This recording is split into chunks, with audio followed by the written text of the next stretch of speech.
kindness, altruism, benevolence.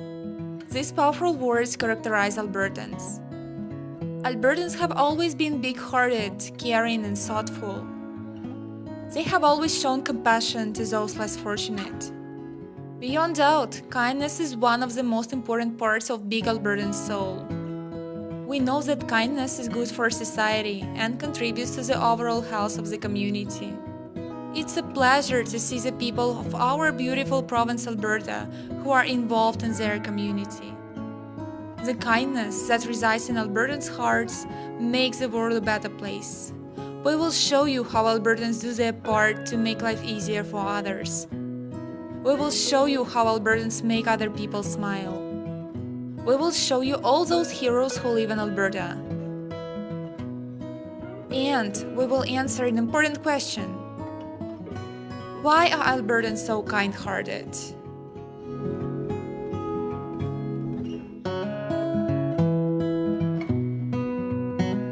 If you happen to be in downtown Calgary, you will probably enjoy the stunning view of St. Vladimir Sobor and the cultural center from across the Bow River. The dominant exterior design features are its 5 copper-clad domes that create a unique skyline silhouette.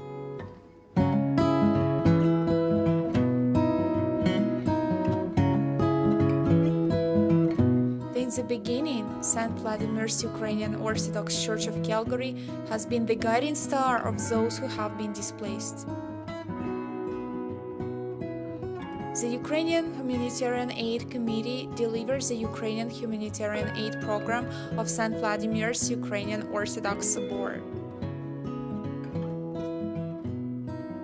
The church helps Ukrainians who have found themselves in need of some support. This program is designed to support newcomers in many ways. First of all is helping evacuees to find their new homes in Canada and to provide after-arrival support for refugees. Secondly, is launching a social support network that is all about finding the organizations and other resources that can help newcomers in starting a new life in Alberta. Finally, it's attracting those Albertans who are more than willing to donate their time and skills to help others.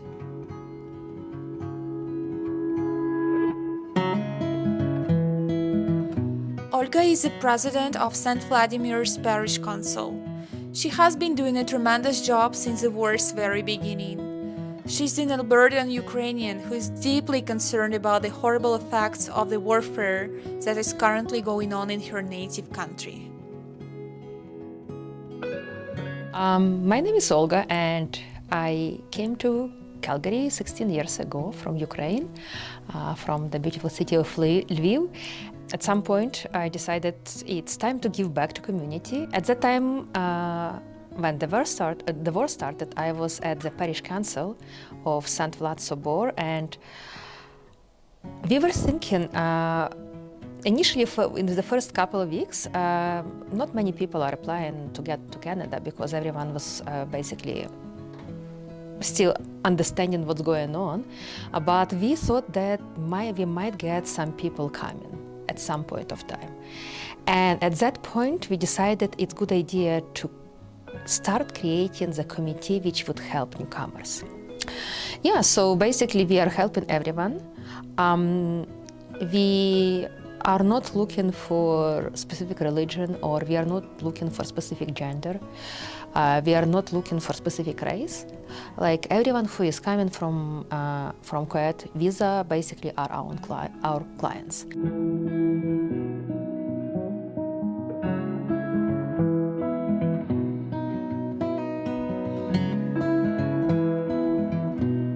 We all know that inflation rates are going up and the food is very expensive. So we end up with the idea maybe we should provide the food as well.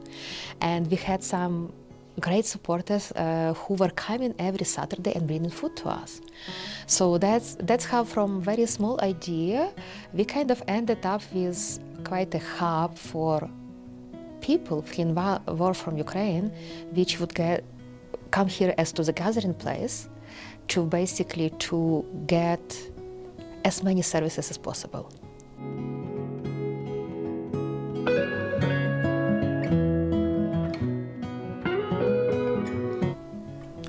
Yes, I do, and it's kind of interesting because we are like a family here, so we are coming and they're saying, oh, by the way, I found a job. Oh, by the way, I bought a car. Oh, by the way, I did this, and like everyone is celebrating.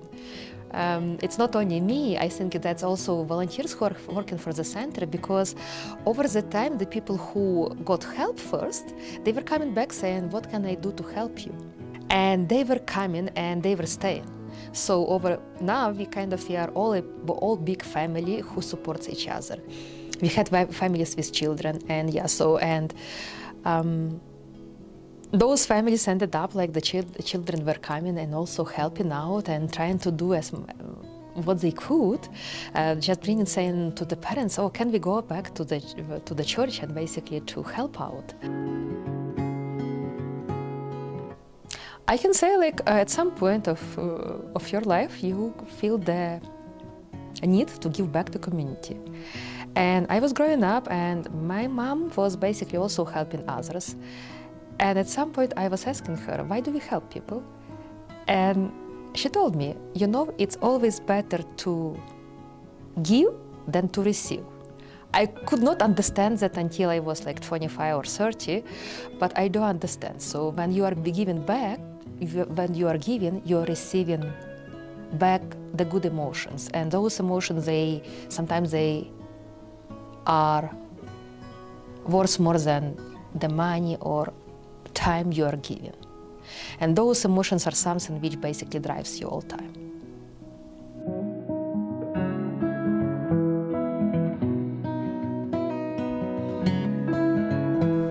Oh yes, like one person cannot do much. And we have a great team, and we have my co-chair, I would say, and chair of the center and coordinator, that's Yulia Gorbach. She does a tremendous job keeping the center alive, and so I'm so grateful to have her as my partner. We also have some other people who are helping, and we are also having a lot of people who are helping, specifically private donors. Because of those people, we were able to sustain 10 months. We are totally volunteer-run organization and totally dependent on the donations.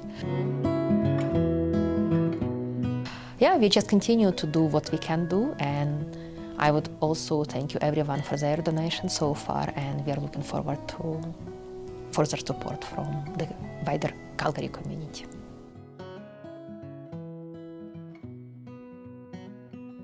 Yulia has always been dedicating all her free time to those who have been displaced. Her kind heart is torn apart because her native land is no longer in peace. But Julia knows she is the one who can help. So my name is Yulia Gorbach. I'm a parishioner of the St. Vladimir's Ukrainian Orthodox Sobor. I came to Canada in 2003, and with the beginning of the war in Ukraine and the arrival of Ukrainian evacuees here, we decided to do something about it, not just sit and cry for weeks, but to actually make a difference in those people's lives that come here. We opened the center in March, and my partner Olga and I have been operating that center together with a lot of other volunteers, including our children's committee here at the church, to help Ukrainian evacuees. We've so far helped over 5,700 people, and it's been 10 months. So it's a lot of work, knowing that people benefit from our work and their lives just a little bit easier is definitely something we were striving for. You know, I think it's for any volunteer, it's very important to balance family. I work full-time and volunteering work. I don't want this to be rewarding. I find it to be my duty.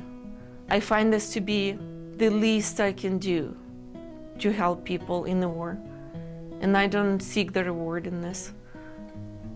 I just want those people to settle, to get better, to be in safety, and to support their families and friends who are back in Ukraine. The main goal of Ukrainian committee is to help Ukrainian evacuees settle as soon as possible, as easy as possible here in Calgary, and prevent poverty, hunger, and homelessness. This is really the main goal. This whole work was actually an eye-opening experience for me, and I've been personally and as a committee very, very blessed to meet tremendous amount of people who are willing to work extremely hard to contribute to the same goal as I was just mentioning.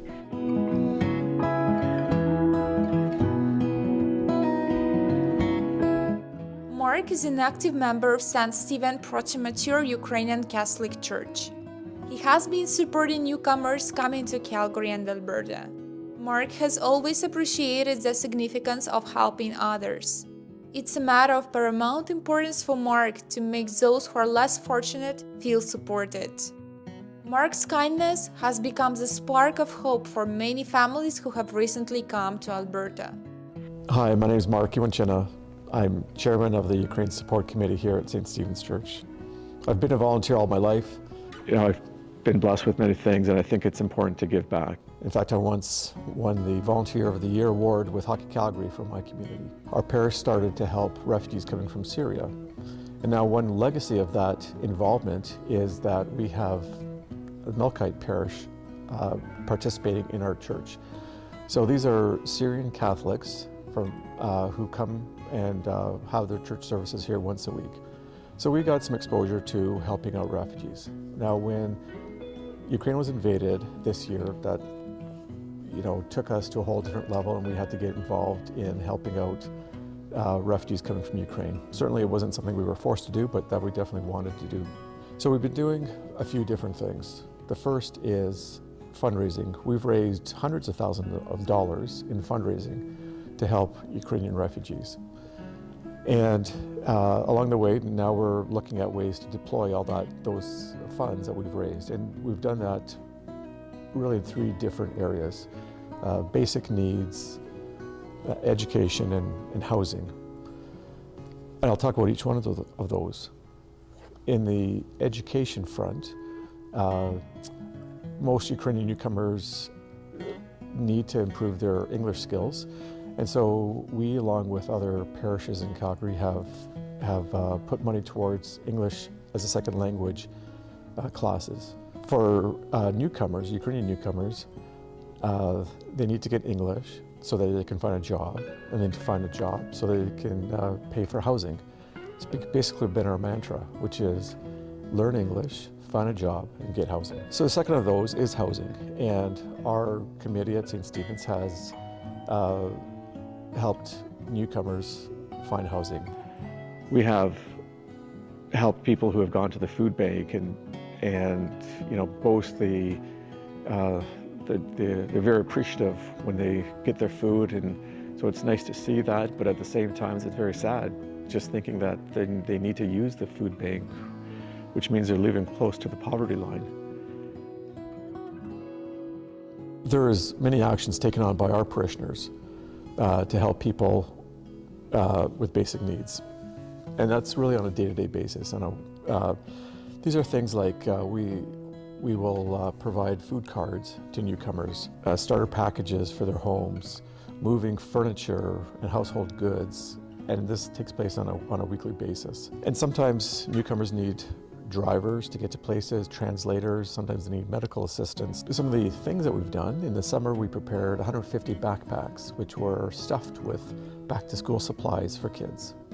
We also had a shoe giveaway where we purchased over 300 pairs of shoes for newcomer kids so they would have new shoes to use in their classes. And in the fall we gave away over 200 winter jackets for newcomer kids. So from the beginning, we've recognized that newcomers were pretty independent and they needed information about life in Calgary. So St. Stephen's organized both workshops and social events. We've had about a dozen workshops covering things like job search, resume writing, health and wellness, financial literacy, legal, and then just fundamentally initiation, I guess, into Calgary.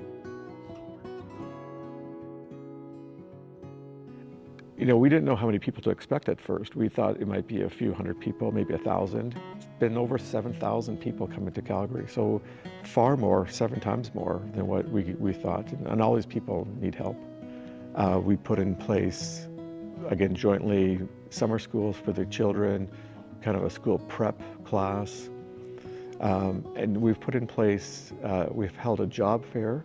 We held one in October. We had over 28 employers and 700 newcomers attend, and over 150 job offers were made.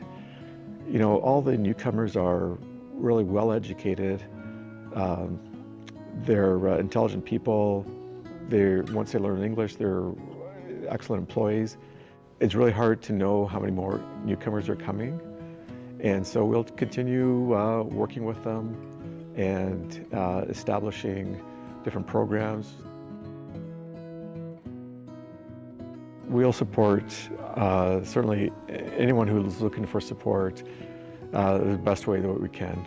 And today those are Ukrainian newcomers. Tomorrow it could be somebody else. We've helped the Syrians in the past. That's part of what we are as a Christian society and organization, is to help however we can. Oh, we have a lot of volunteers in our church that reach out and do a lot of different things. We have saints in our church who go above and beyond. They're the ones that walk together with the newcomers. They will take them to the medical appointments. They will take them and help them move into apartments. And the next week they'll latch on to a newcomer family and help them get settled in their apartment. For me personally, to actually try to help out even more with whether it's my time, talents, or treasures, however I can. Greg is an Albertan who does care about others. What he has done for Alberta's Ukrainian community is indescribable. So my name is Greg Stringham, and I am a member of the Church of Jesus Christ of Latter-day Saints. And as part of that church, I've had the opportunity to serve in a number of different roles. As you probably know, in our church, none of the clergy or the administration are paid. It's all volunteer. So I just happened to be in the role of one of the directors of communication this year when all of this started. As everyone was watching on TV and seeing all of the conflict erupt over there, there was just an outpouring of a desire to help by everyone. But then it started to become here. And as we started to see the evacuees arrive here in Calgary, there were still, we belong to a congregation that has about just over 20,000 people here in Calgary. And they just wanted to help. I believe that everyone has this innate desire to be able to help. The desire was so large that it was almost hard to hold back the people who wanted to help. As we started to go through this donation drive that was working very, very well week by week to be able to outfit those people who were coming, it became very clear that housing was the next biggest issue. So we came at it from two perspectives. We opened up again to this congregation across the Calgary region, but also across Alberta, to simply say, would you be willing to house evacuees that are coming to Calgary for a temporary period? For as short as a week in some cases, for as long as 3 months. When you start to bring people into your home, it's really difficult to kind of say more than 3 months it becomes temporary. It starts to become a more permanent relationship. And so I actually, again, conveniently happened to be the education chaplain for the Church of Jesus Christ of Latter-day Saints. And so I just called up the 3 universities that we deal with, the University of Calgary, Mount Royal, and over at the Southern Alberta Institute of Technology. And Mount Royal University called back within a day and said, tell me more about this. So I explained the situation. I said, it happens to be summer right now, so you probably don't have a lot of students staying in your student housing. Would it be possible for us to be able to actually house Ukrainian evacuees in that student housing? And I know that you can't give it to us for free, but can you give us a reduced rate associated with that? Well, within about a week, they came back and simply said, yep, that will work, and here's the rate. And it was a wonderfully reduced rate. It provided an opportunity for those that were coming to get their feet on the ground for a month or a little bit longer, but we tried to keep it to a month, and be able to say we can stay in a beautiful accommodation. They just renovated these condominiums. They were wide open. I think the motivation for anyone that sees someone in need is to immediately help them. This has been an extraordinary year of need. And as we move through that food bank period, we're now starting actually a new initiative that's just brand new, first to Canada this time, called the Giving Machines. And in one of the shopping centers here in Calgary, we've got these vending machines that have 30 different items chosen by 7 local and global partners, where you can actually donate to them. Diapers, 50 meals, lunch for a child, a skipping rope, a soccer ball, vaccinations, clean water for a village. And you can make that donation in this vending machine, and then that money goes straight to those charities, and they can put those dollars into action. So again, some of that will end up helping Ukrainian evacuees here in Calgary, because 4 of those charities are very much local charities. And then we also have some global charities where people can actually get things like chickens and goats to help people in other parts of the world. So this has been a very busy year for the needs that are out there, but that just makes it a busy year for those who want to help. And that helping does give them that sense of joy and brings a sense of community to them. From my perspective, it really is important to say, you know, we've all come to here with a unique set of challenges and a unique set of talents. And when our talents can help someone else overcome their challenges, at some point in time, someone else's talents help us overcome our challenges. And that way we all become better as a society, as a community, as families, as individuals. Oh, I find community service and helping others profoundly rewarding. It brings a wonderful joy to not only the individual, but it also, I believe, really creates a better sense of community. Working shoulder to shoulder with other faith groups, with other community groups, with people of your own congregation, with your family members, it really just is wonderful to see. And whether it be in this situation or other situations, the joy of serving others is really, as I mentioned before, part of our ability to use our talents to help others overcome their challenges. And likewise, when we need, having them use their talents and their resources to help us overcome our challenges.